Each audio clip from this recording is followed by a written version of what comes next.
Bon, j'espère qu'on a tous aimé le film, hein. Non. Bonjour. C'est moi Orson Welles. J'aime pas trop les voleurs et les fils de pute. Salut, c'est Nos Ciné, votre rendez-vous hebdo avec le cinéma qui s'est dit finalement que le mieux à faire dans tout ce bourbier terrifiant que traverse notre pays en ce moment, c'était de continuer à parler de cinéma, de belles choses, de choses légères qui nous émeuvent ou encore mieux nous font marrer, même si l'air du temps prête moyennement à la déconne. On va faire du mieux qu'on pourra en évoquant Crazy Amy, le nouveau film de Judd Apatow avec mes camarades Iris Bray, salut Iris. Salut. Pia Jacquemart, salut Pia. Bonjour. Et Yannick Dahan, salut Yannick. Salut. Et on envoie tout notre amour et nos pensées les plus fortes à l'équipe du Café des Anges, qui est un peu la cantine de Nos Ciné, à quelques mètres de là où nous nous trouvons, autant qu'à Paris. Le Café des Anges qui a vécu l'horreur de près, puisque plusieurs des membres de son équipe et d'amis du café n'en sont pas revenus. On a le cœur lourd pour vous, on continuera comme on l'a toujours fait de venir, de traîner en terrasse à vos côtés. C'est Nos Ciné, épisode 30 et c'est parti.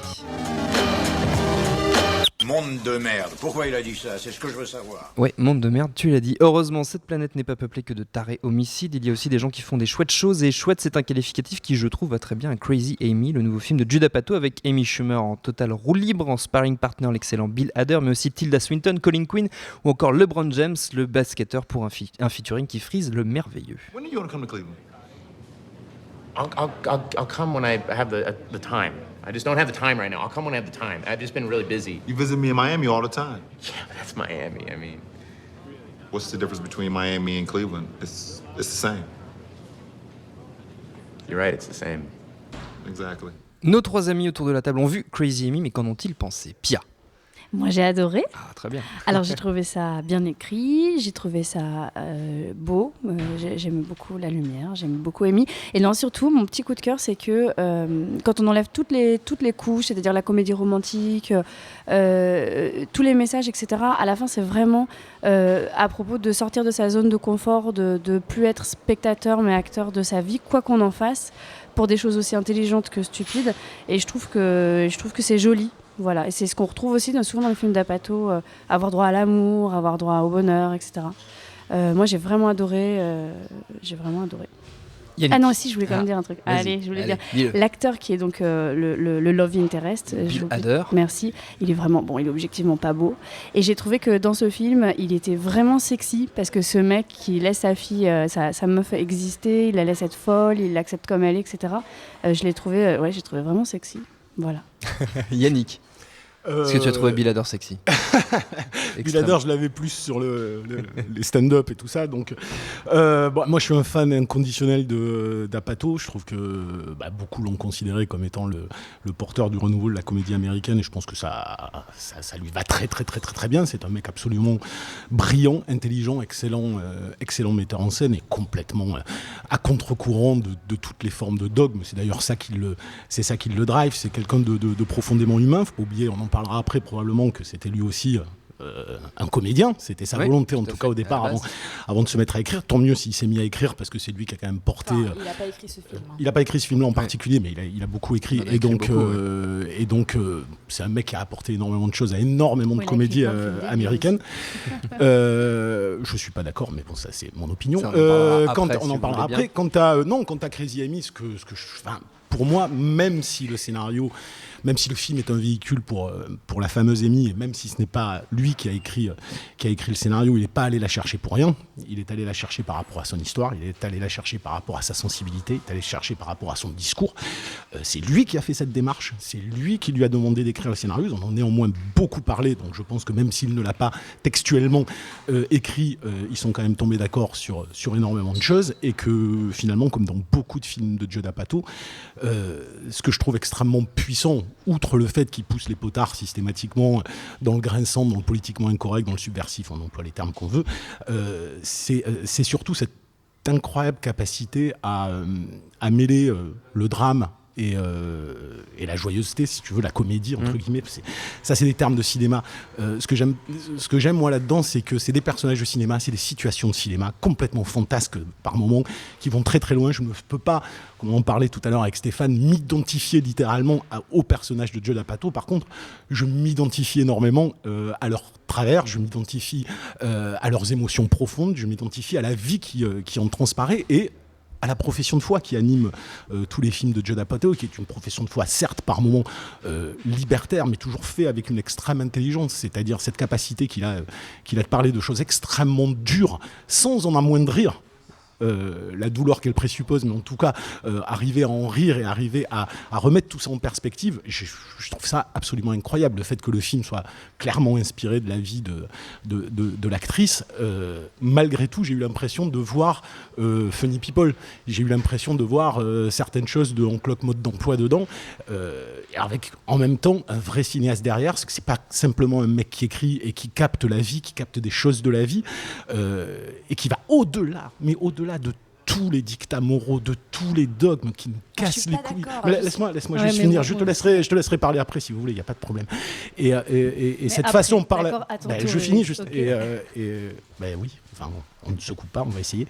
Et de dynamiter de l'intérieur des codes, de mise en scène, d'écriture narrative, moi je trouve qu'il fait ça super bien. Voilà. Vous pouvez ne pas être d'accord. Pour moi, Crazy Amy, c'est un des films les plus conservateurs que j'ai vus. Donc non, pour moi, on n'est absolument pas Pourquoi conservateur alors ? Conservateur, parce qu'on est toujours dans le happy ending, parce qu'une fille qui boit et qui a envie de baiser, c'est forcément une fille qui a des problèmes, et c'est forcément en fait une fille qui a envie de se marier et avoir des enfants, parce que finalement, c'est ça. Le bonheur, c'est ça. Je trouve que Amy Schumer, elle nous a, parce que c'est quand même elle qui écrit et elle a sa propre série et elle nous a habitués dans sa série à quand même des choses hyper féministes, hyper drôles. Je trouve qu'on perd tout ça. Je trouve que les comédies de Judd Apatow, on les aime aussi pour ce côté acerbe. Et là, pour moi, c'était vraiment plutôt une comédie molle. On est trop dans le mélodrame. On a des scènes où on a envie de chialer, quoi. Alors, je sais pas, moi, j'avais juste envie de rire. J'avais pas envie de tomber dans ce côté, sans spoiler, mais bon, dans le côté le papa malade, etc. Moi, j'avais pas envie de ça. J'avais envie d'une Amy Schumer qui dise n'importe quoi, qui fasse n'importe quoi et qui soit pas rattrapée par la morale, parce on a quand même l'impression qu'elle est punie en fait. Sans raconter tout le film, elle perd quand même son job parce qu'elle base avec un mec un peu jeune. On a juste envie que ça soit juste, et c'est une scène très drôle, mais on n'a pas envie en fait qu'elle soit punie par la société, rattrapée par tous ses bons sentiments. Et du coup, j'ai trouvé que ça manquait vraiment de faire péter les codes. Moi, je trouve qu'on fait absolument pas péter les codes. On retourne toujours à ce statu quo. Et finalement, une fille, il faut forcément qu'elle ait envie d'un mari ou d'un enfant, et ça devient un peu chiant, quoi. Surtout avec Amy Schumer, on aurait pu avoir quelque chose de beaucoup plus libéré, de beaucoup plus drôle et de beaucoup plus féministe. Oh, elle a pas tort. Je suis dégoûtée, elle a pas tort. Je suis absolument pas Après, d'accord. Il y a je pense que sympas, je finis juste sur ce truc-là. Je pense que, moi j'entends souvent ça, mais conservateur, happy ending, donc modernité, cynisme ou déconstruction des codes, ça a toujours été le propre d'Apatow de les déconstruire profondément et de malgré tout essayer au final d'avoir des émotions entre guillemets. Alors qu'on peut, non mais c'est pas une question de ce qu'il déconstruit avant. Là je te parle de justement la fin que tu trouves cuculapraline, plein de bons sentiments. Pas de spoiler. Non mais c'est pas une question de spoiler. C'est une comédie romantique, ça finit bien. Tu vois ce que je veux dire? Ça finit avec une relation amoureuse qui se concrétise. Je vois pas en quoi deux personnes qui, malgré leur passif et tout ce qu'il y a, se retrouvent au final. Alors, on dirait que c'est systématiquement parce que deux personnages se retrouvent, parce qu'il y a de l'émotion au final, parce que c'est un happy ending. Ce n'est pas moderne, c'est conservateur, c'est chiant.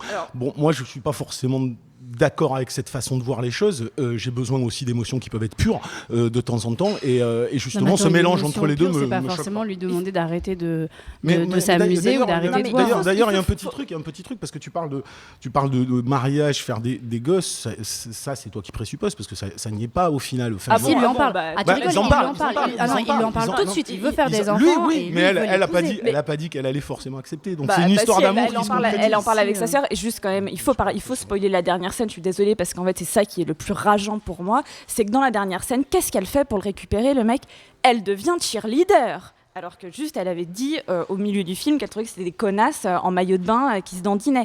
Alors que quand même, pour récupérer l'homme à la fin, qu'est-ce qu'elle fait? Elle va elle-même redevenir tout ce qu'elle détestait au début, et ce qui nous faisait marrer. Alors c'est compliqué. Elle ne redevient pas, c'est ironique. C'est ironique. Non, c'est pas du tout ironique. Non, excuse-moi, Amy Schumer n'est pas Beyoncé, et c'est juste triste qu'elle ait envie de devenir Beyoncé à la fin de son film. Pas ça. Bien sûr que si, c'est Moi, ça. je l'ai pas vu comme ça. Moi non plus. Moi, je l'ai pas vu comme ça, même si je vois très bien ce qui te gêne.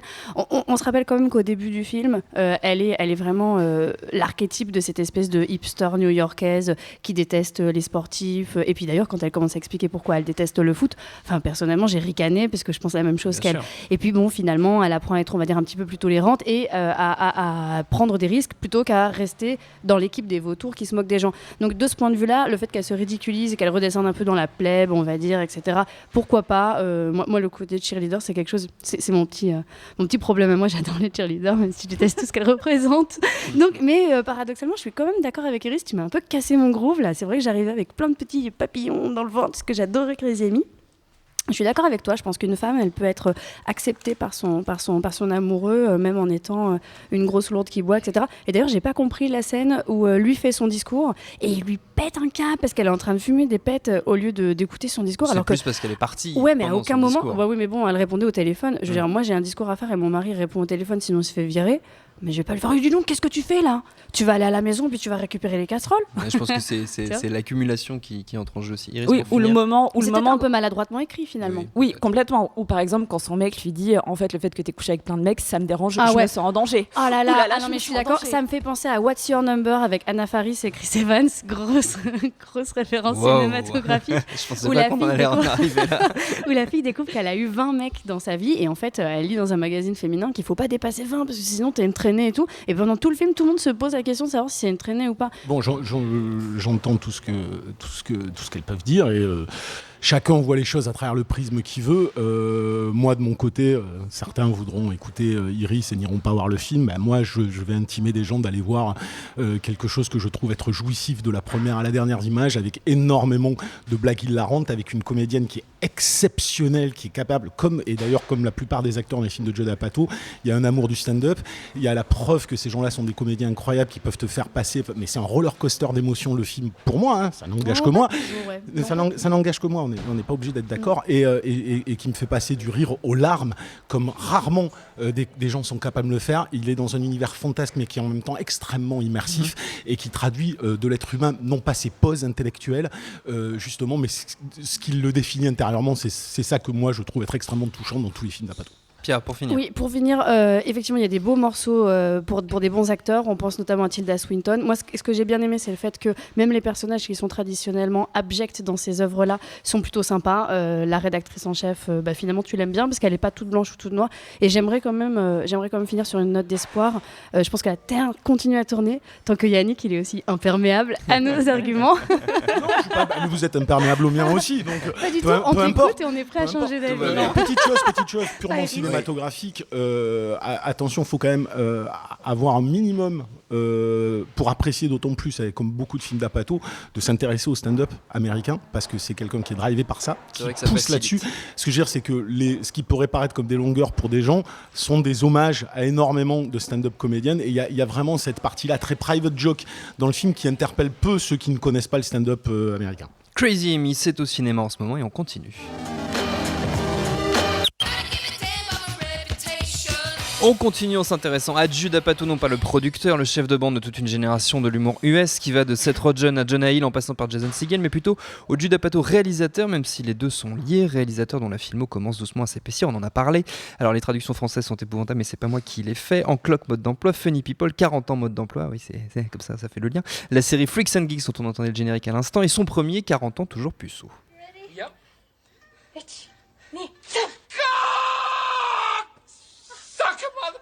Meilleure scène du film, l'épilation de Steve Carell. Tellement d'amour pour Steve Carell. Apatow, réalisateur, ça vaut quoi ? On en a déjà pas mal parlé. Iris ?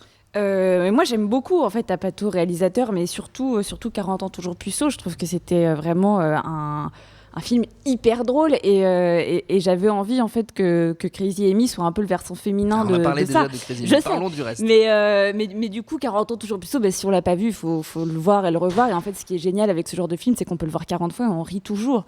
Et je crois que c'est aussi parce que voilà, il a des comédiens extraordinaires qui réussissent en fait à vraiment manier l'humour comme on le voit rarement au cinéma. Et du coup, ouais, on se lasse pas de ces espèces de gags, de ces running jokes qu'on voit de film en film. Et il ose quand même des trucs. Enfin, je pense à En Cloque, mode d'emploi. Enfin, quand même de voir son vagin quand elle accouche. Enfin, ce genre de trucs. Enfin, c'est des images qui marquent à vie, quoi. Et il faut oser aussi faire ça au cinéma. Et je trouve que c'est quelqu'un qui ose dans l'humour. Et voilà, c'est ce que j'aime, c'est ce côté acerbe qui nous fait revenir à Apatow, qui est un très bon scénariste aussi. Yannick. Bah oui, donc effectivement, et puis c'est un très bon scénariste, mais pas que. C'est ce qu'on a tendance un peu souvent à dire, c'est limiter un peu le bonhomme à ça. Souvent d'ailleurs, ces films qu'on considère très longs et qui peuvent l'être des fois, mais parce que sont des films qui sont extrêmement bien construits. Tu penses à 40 ans de mode d'emploi par exemple, je pense à tous ces films, parce que même 40 ans toujours puceau, c'est un film de 2 heures. Même En Cloque, mode d'emploi, ce sont des films de 2 heures, mais ce sont des films qui ne bâclent jamais, mais alors jamais la structure de ce qu'ils sont, les arcs narratifs, jamais. Alors forcément, c'est toujours pareil, quand tu pose beaucoup d'éléments, la résolution des enjeux est toujours la chose qui est la plus difficile. Et chez Apatow, elle n'est jamais sur le registre potache comme peut l'être entre guillemets, si on caricaturait sur 3 actes. Son dernier acte n'est jamais à la mesure des 2 précédents, mais pas à mesure dans le sens c'est pas bien. C'est que justement tout ce qui positionne en drame en général se cristallise. Je peux appeler drame entre guillemets une scène larmoyante entre guillemets. Ça veut pas dire une scène tragique. Hein. Attention, c'est un type qui a cette particularité, qu'il l'a toujours dit et c'est un secret pour personne. Qu'il écrit des drames. Il écrit des drames, et une fois qu'il a écrit le drame, il pousse les potards des scènes pour y aller jusqu'à ce que tu te marres. Donc c'est un humour extrêmement noir, en réalité, qui n'a pas peur de se confronter à la réalité des choses. Mais je pense qu'il a cette autre force, moi, qui vraiment me bluffe, et qui est vraiment l'état d'esprit des stand-up new-yorkais, que ce soit Louis C.K., on parlait Billy Blur, là, je sais plus. Bill Burr, celui-là, je ne le connais pas. Mais plusieurs autres comme ça, qui est... Enfin, c'est pas une idéologie, mais c'est une vision de la vie qui va au-delà de tout ce qui peut être du prêt-à-penser. Il y a un refus absolu du prêt-à-penser, il y a une volonté d'être honnête avec ce qu'on est en tant qu'être humain, tu sais, le fameux « faites ce que je dis, faites pas ce que je fais ». Et tous ces personnages sont comme ça. On ne peut pas... Même si... il pousse les potards énormément, je défie quiconque de ne pas se retrouver à un moment donné ou à un autre dans la gêne, dans la honte, dans l'humiliation qu'ont pu subir ces personnages et qu'on a tous subi. Malgré tout, on peut être profondément cynique, on peut voir la vie avec une pose intellectuelle ou on peut la voir avec une pose sarcastique en permanence. Quoi qu'il advienne, on est tous des êtres humains et on s'unit tous à travers des émotions qui sont pures et sincères. Les choses que j'ai entendues un peu tout à l'heure sur Crazy Amy, je les ai entendues pareil sur En Cloque, mode d'emploi, avec je m'étais retrouvé dans des débats surréalistes avec des gens qui disaient que c'était irresponsable, par exemple, de faire un film où les mecs mettaient pas la capote au début, confère Xavier Le Harper, ou un final qui serait alors ils se retrouvent tous à l'hôpital. Enfin, je veux dire, c'est la vie aussi, entre guillemets. Elle est romancée, elle est cinématographique à mort, mais il fait passer par tout un panel d'émotions qui est hallucinant et qui vont de nos plus sombres vérités jusqu'à celles qui nous fédèrent. Donc je ne peux pas, moi, en vouloir à un personnage de creuser la noirceur de l'âme humaine et de ne pas y chercher la beauté. Et ce mec, il cherche les deux et il te montre que l'amour, la mort, la maladie, la joie, tout ça, c'est intrinsèquement lié. Pierre. On a tous été puceaux. On a tous été notamment. Oui, puis c'est vrai, tu parlais de la gêne, là, oui, on a tous le moment devant le film. Et moi, ce que j'aime vraiment, tu parlais du stand-up, et c'est vrai qu'en plus, dans sa culture, on laisse pas mal les acteurs improviser, etc. Il y a vraiment ce mélange de liberté et d'une excellente, à mon avis, je crois, direction d'acteur, parce que tous ces personnages sont écrits et joués avec beaucoup d'amour. C'est impossible de regarder ces films et de pas apprécier l'ensemble du casting. Et c'est des films de bande d'ailleurs. C'est des films de bande, ils se retrouvent toujours les mêmes acteurs.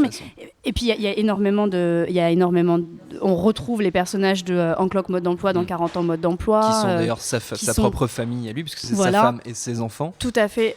Et non, et ce que je voulais dire aussi, c'est que je sais pas si vous avez ce sentiment-là, mais Apatow en France, il est en général mal vendu.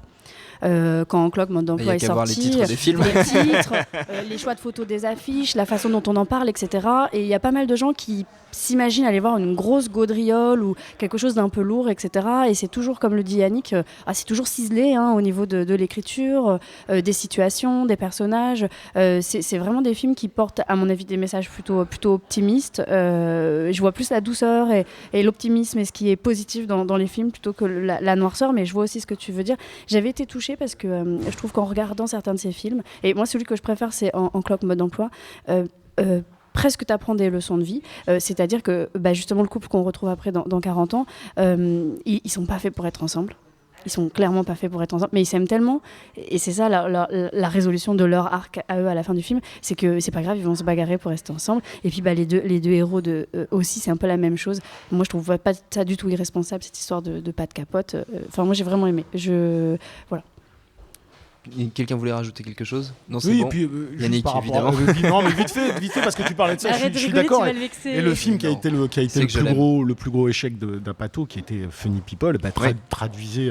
Qui est beaucoup moins connu en France que. Qui est beaucoup moins connu en autres, France, mais qui est hyper important dans la carrière d'Apatow, parce que non seulement on y voit pour le coup des images extrêmement réalistes, les fameuses images avec les blagues qu'il faisait avec Adam Sandler au début du film, et ce film où le drame, pour le coup, la mort plane en permanence et où tu sens que pour une fois finalement la mort plane peut-être plus que l'humour, mais ce combat permanent pour te dire il y a que le rire fondamentalement, il y a que notre liberté de penser, que notre rire qui peut supplanter tout ça, c'est d'une force émotionnelle comme moi c'est les seules comédies, alors Iris le disait tout à l'heure, on pleure, on a envie de pleurer, mais c'est les seules comédies qui me donnent ce sentiment de vie où ça c'est véritablement capté, quoi. Et ce n'est jamais drivé par une quelconque mise à distance ou intellectuelle ou faussement drôle. Là, voilà. Moi, j'aimerais juste voir dans un film d'Apatow une fille moche sortir avec une bombe sexuelle. Voilà, moi c'est juste ça. Parce que c'est quand même toujours l'inverse. Voilà. C'est donc Crazy. Tu la trouves moche? Tu la trouves moche? Il y a gros débat. Il y a plein de gens qui ne trouvent pas Amy Schumer bien. Mais non, dans Crazy Amy, ils sont aussi moches l'un que l'autre. Non, quand elle se tape. Attends, alors vous trouverez peut-être John Cena horrible. Bon, moi j'avais pas. Oui. Alors bon, il est peut-être horrible. Mais entre John Cena, l'Espagnol qu'elle rencontre, à un moment donné, j'avais l'impression à chaque fois que c'était un peu le principe de base de montrer une amie qui est pas la nana la plus laide de la planète, mais qui est pas la plus jolie, loin s'en faut, et qu'à chaque fois les mecs en face la regardent comme si c'était une bombe ultime. Donc c'est quand même dit, le mec qui lui fait des fleurs pendant une demi-heure en disant mais t'es la plus belle chose. Pour moi ça participe du comique du truc, mais tu l'as ça. Tu as une fille qui est pas géniale. Aucun des mecs. Non mais bon alors après moi ça je peux pas dire là-dessus, mais j'avais l'impression qu'il y avait tu vois, on est d'accord. Ce sera peut-être pour un prochain film. Tous les films de Judd Apatow, ceux qu'il a réalisés comme ceux qu'il a produits ou écrits, vous les retrouvez facilement en DVD, Blu-ray et VOD. Pour finir, c'est la tradition dans nos ciné, les recommandations de nos chroniqueurs, 2 petites minutes chacun pour convaincre. On va essayer de rester dans le thème Apatow et dérivés. En même temps, il y a pas mal de choses. Iris. Moi, ce serait un film qui s'appelle 5 ans de réflexion, qui a été réalisé par Nicolas Stoller, mais qui a été produit par Apatow, que je trouve hyper bon. C'est avec Emily Blunt et Jason Segel. En gros, c'est un couple qui se fiance et qui en fait met 5 ans à se dire est-ce que finalement on va se marier ou pas, parce que voilà, la vie continue. C'est un couple de trentenaires et c'est notamment une nana qui fait son doctorat, qui est intelligente, ça fait du bien. Et c'est plus sur les couples de trentenaires qui ont parfois du mal à finalement se marier. Et je trouve ça hyper fin sur le couple, mais à 30 ans et pas à 40 ans justement, de voir ça. Et c'est un très bon film et c'est très drôle. Iris. Pierre. Non, moi c'est Pierre. Pierre, je suis perdu. Voilà. Pierre. Surtout, moi je l'ai trouvé super chiant ce film. Alors moi j'ai 2 choses. La première, c'est pas encore sorti, mais j'ai remarqué ça. Paul Judd. En 2016, il est dans 2 comédies, une avec Amy Poehler et une avec Tina Fey. Alors je trouvais ça rigolo. Il nous fait le grand chelem l'année prochaine. Et sinon, alors moi je voulais recommander quand même Spy ou The Heat. Enfin, moi je suis une grosse fan de Paul Feig et de Melissa McCarthy. Donc globalement, faut regarder ces 2-là. Bridesmaid, il est un peu déstabilisant. Il est bien, mais un peu déstabilisant. Vraiment, ouais. Allez, The Heat, parce que Sandra Bullock et Melissa McCarthy, 2 rôles qui sont écrits pour elles, alors qu'en fait c'est des archétypes des policiers masculins, le gros bourrin et l'agent du FBI, et ce film il est génial. Et la scène où elle cherche les couilles du commissaire. Elles sont incroyables. Tout le commissariat elles sont incroyables. merveilleux. Je crois que je pleure de rire à chaque fois. Yannick, pour finir. Alors pour finir, moi que j'avais pas pensé la recommandation. Donc, comme à chaque fois. Donc, Apatow pour moi c'est la porte d'entrée déjà vers tout plein de comédies américaines que les gens connaissent très très peu. Donc ce soit toutes les comédies mettant en scène Will Ferrell, Ben Stiller, il y en a eu pléthore qui sont même pas sortis en France et qui mériteraient vraiment de jeter un œil. Et aussi vers le stand-up américain parce que il faut quand même comprendre que tous ces trucs-là viennent de la découverte de leur ami Louis C.K., tous ces gens-là qui ont sorti des séries télé, qui ont des stand-up qu'on peut trouver facilement en vidéo et tout ça. Donc il y a tout un monde à découvrir à travers ce bonhomme-là. Et si c'était Apatow lui-même, redonner une chance vraiment à Funny People, qui est le moins connu de ces films-là et qui mérite vraiment d'être vu. Et puis, puisque tu parles de stand-up, moi je vous conseille le documentaire Comedian, signé par Jerry Seinfeld, qui justement est une bonne porte d'entrée vers toute cette culture-là. Notre temps est écoulé, merci à tous les trois, merci à Jules à la technique, au Tank pour l'accueil. Prochain Nos Ciné, c'est dans une semaine. D'ici là, vous nous retrouvez un peu partout sur le net, SoundCloud, iTunes, Deezer, YouTube, Facebook, Twitter. On s'appelle Nos Ciné à chaque fois. N'hésitez pas à réécouter nos précédentes émissions sur Spectre, sur Seul sur Mars, sur The Walk, sur les Muppets, sur Crimson Peak, sur Mad Max. Et en attendant, on vous dit à la semaine prochaine.